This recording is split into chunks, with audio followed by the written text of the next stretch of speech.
else besides eating cakes? Alors, besides eating cakes, yes. When I was starting my business, I was thinking which designer could I observe that I was thinking were truly faith. Can I say faith? Yeah, to their aesthetic, like Faithful. faithful. Yeah, like Asdin Alaya, Yves Saint Laurent. I told you about it. I loved Maison Autumn, and those was easy to relate it to because I love the aesthetic. But I was also happy to watch people that I don't necessarily share the aesthetic, but I admire their work anyway. Like, for example, Isabelle Marant.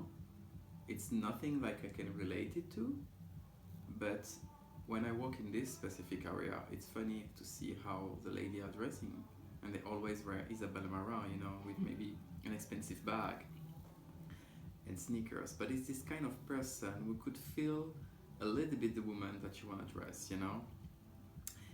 It's not necessarily women like her, it's more women like in this area, who want to be young, desperately looking young, and they like to wear Isabelle Marant because there's something a little bit, how can I say, I don't want to say trashy, especially if you record it, but casual, and they make them feel young, I guess. And also observe recurrence, for example. Once again, I cannot relate to this guy, but strangely enough, I could see the enthusiasm of recurrence nowadays more than any time before, and from a lot of different persons, because it's nowadays with all the things you can find, and when you watch a collection, when you go to a Gucci store, you can find everything. You can find slipper, you can find fur coat, you can find fake fur coat, you can find things for going to ski, you can find everything. And when you go to recurrence, you know exactly what you will find, and you know what is going to be familiar, is going to be something you maybe experiment before, maybe you bought it before, and you're going to find it in a new way. And it's nice that I'm speaking to you, because when the text that I sent you was not so easy to develop that thing, but people now are concerned about sustainability, right? And without speaking about anyone, sometimes it seems to be fair and it seems to be very authentic. Sometimes it just seems to be a little bit of marketing, isn't it? Greenwashing. Yeah, exactly. And nobody is thinking of in their industry of doing less, for example. The thing of the pre-collection, main collection, it's new. I mean, in terms of fashion, right? It's like... Well, it's new in Europe. It's been around in America forever. Maybe that's it. In Europe, it's very new. And even Hermès started to do that really recently.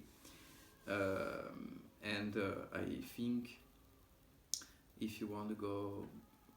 I like the idea that if you want to buy a jeans, you go to Levi's. If you want to buy a certain sweater, with the little buttons here, you go to this brand, which is in Britannia, I forget. Well, anyway, you go to the specialist of the category of the clothes you like. And that's a thing that all those designers that I'm watching now, they are the specialist of their own category. Don't go to a recurrence if you want to have a super skinny sequence dress, you don't go to this boy, and that's nice and that's fine. And with my little company, which is just born, that's the philosophy like I want to do.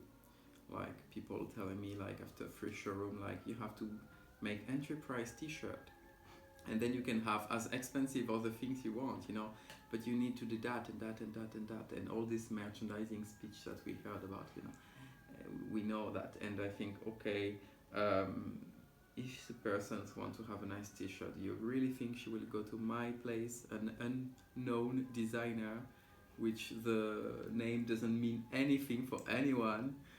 And I'm so lucky to have you. I don't even know how you heard about me, but like it's just a little bit something like that. So yes, and then after you think about it, okay, a t-shirt. No, I'm not going to be a t-shirt with a stupid logo, a sweater with a stupid logo.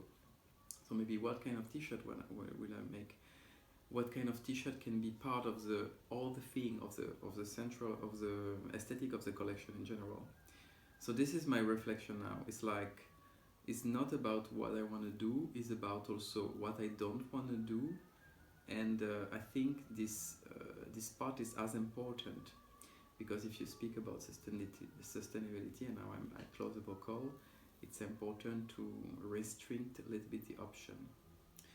You worked in the business as a designer, so you know how in big houses we spoil material also. We extra develop because we cannot make up as mine. We try. In terms of fabric, it's a disaster. And at the end, we throw away a lot of things because we keep only a little bit. And I think if we go back to this reflection in the beginning, that's already a huge step. Yeah, I agree.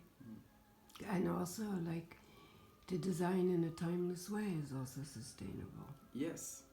It's, to me, they say that people wear their clothes only 7 times. It's crazy. It's insane. It's insane. It's insane. I mean, I think, like, if you like something, I guess it's because we're living in the Instagram moment, right? Mm-hmm.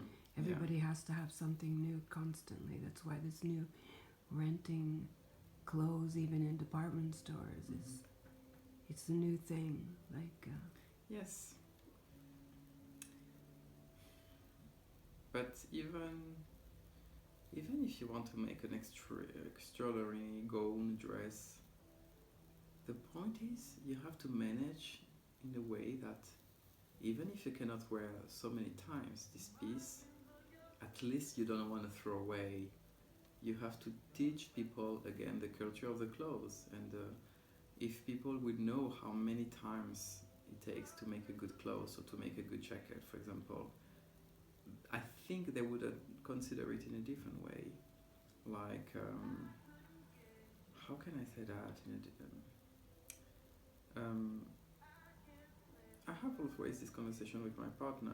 He's telling me like, how many it's so expensive what you bought now as a clothes. You know, you don't think of what is money is it on an irregular salary. I mean, not anymore, because now I'm starting to make my own collection. You know, I make dresses instead of buying myself clothes, but this is another question. And I say, yeah, but you know, your simple polo shirt, for example, the simple shirt, even if it's made in Indonesia or in China or in whatever in other country, it takes this time under the machine, you know, to make it. Can you realize, would you accept to be paid this amount of salary for this time? Of course you wouldn't. So yes, so far I made my clothes in Italy, and the cost of the la main d'oeuvre, I don't know how to say this in the sample makers. Yeah, it's a bit more expensive because people have all this. They have a decent salary, you know, and it's. So you work with an Italian factory with Italians, not Chinese. Yes. Because there's that too, right? Yes, and I think that's also a positive for me. That's if I can stay in this way, because I think Portugal now is also having an incredible high level of manufacturer, but it's also a part of the concept. Like, you don't do your clothes. You do it next to you, you know, next to you, because you can control. Carbon footprint. Yeah. Also, and even if you have to pay more because the people that you make work have a decent salary, it's worth it. Well. Yeah, I think it's an important consideration. So where can people find your clothes? Alors, I'm about to deliver my first production now. It's like I'm still waiting for the final date. Like it's going to be in a week or 2 in Paris. I'm going to be in this shop called Mercer. Mm-hmm. In Chicago, I have a fantastic shop which is called Blake. Yeah, I know it. Yeah, I love the. I'm sure it's perfect for Blake. I love the owner of the shop. What's her name? Marilyn and Dominic. Yeah, they're a couple, right? Yeah. He's short.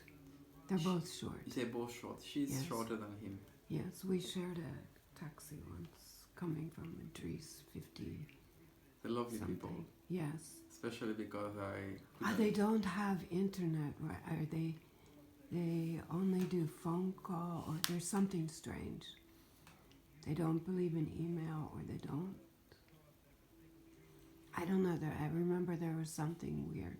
That's when astonished me, because when I was writing them email, they was of taking a long time To answer. yeah, so maybe They're not so email.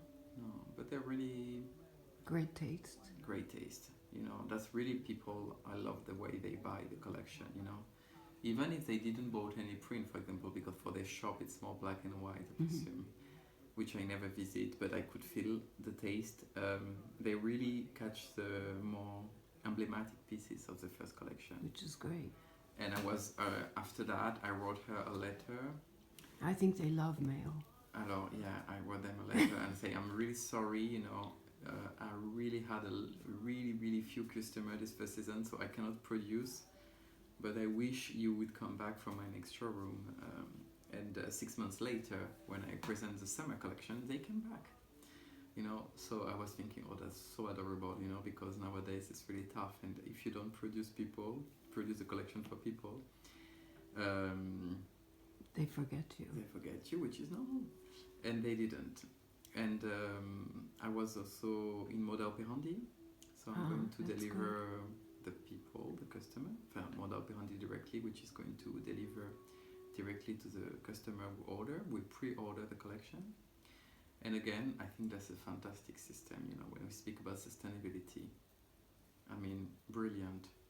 And it's brilliant for another reason. It's make people wait. And I think if you wait, and if you're ready for waiting, that means that you buy something that you really want and you really need.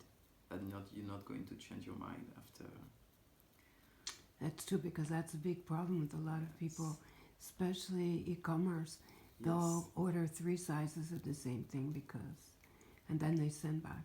Yes. Yeah, I hear it from designers. Disaster. So this system of Moda Operandi, nobody insists about enough about the fact that it's super sustainable. Then I have 2 shops in Japan, one called Anai and the other one is called Fauvette. And voila, that's for my first production. But it's great. Yes. That's super. Do you think one day in the future you might want to have a shop? Oh, I love that. Yeah. But before the shop, I really want to have a flat shop, like the place when I will live and I will have little collection. Because that's what I wish I would do, like to receive clients and tell them, to talk with them, having a piece of cake, show them the things and see what she can find, what the person can find or not. But that's something that I would Intimate, love to do. yeah, like a house. I think it's nice because it's have this experience, you know, a little bit more special that we don't have in shops anymore. When we go there. It's great. Thank you.